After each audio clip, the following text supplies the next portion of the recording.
Hot Pot 101! First things first, what's hot pot? It's a meal experience. Usually, there will be a boiling pot with different soup bases, a variety of raw ingredients, and you'll cook the raw food in the boiling pot and dip it in the sauce you mix. It's perfect for group hangout. It's my family tradition for Lunar New Year. Start with soup base. I like to make them from scratch. Chicken mushroom and pork bone radish, both were cooked for more than 2 hours. I also added some herb in both to boost some flavor and nutrition. Most people will have one spicy, but I like them both mild. You can also use store-bought packaged soup base. For ingredients, the default is a balanced meal including leafy greens, mushrooms, root vegetables, sliced meat and fish, tofu, seafood, meatballs, fish balls, and noodles. It's really whatever you like. For sauces, a basic one would be a mix of soy sauce, vinegar, sugar, sesame oil. I usually will pre-mix them. I'll attach the recipe below.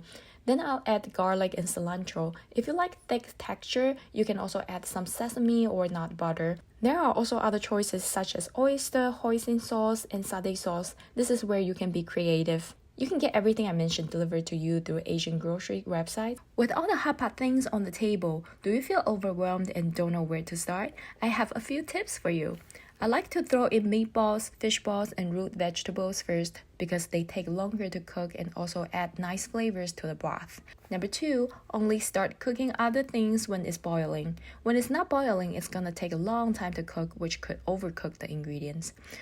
Number 3, only take out food when it's boiling, so there's nothing raw in the soup that comes out with your food by accident. Number 4, how do you know if your food is cooked? Meatballs and fish balls are usually ready when it's boiling and they are floating on the surface. For root vegetables, give it 2-3 boils. For meat and fish slices, I strongly recommend using a strainer, which can help you cook them perfectly and you won't lose them in the pot or to someone else. Move them a little bit so they can be cooked evenly. When all of them just change color, it's cooked. For leafy veggies and mushrooms, they don't take too long. They're ready once they're wilted. As you cook, especially with meat slices, there will be some junk floating on the soup. You'll need to get rid of them every once in a while and the broth will be reduced, so you'll need to add more soup or water into it when it's too low. Now you know how to cook the ingredients, dip in your sauce and enjoy. Happy cooking!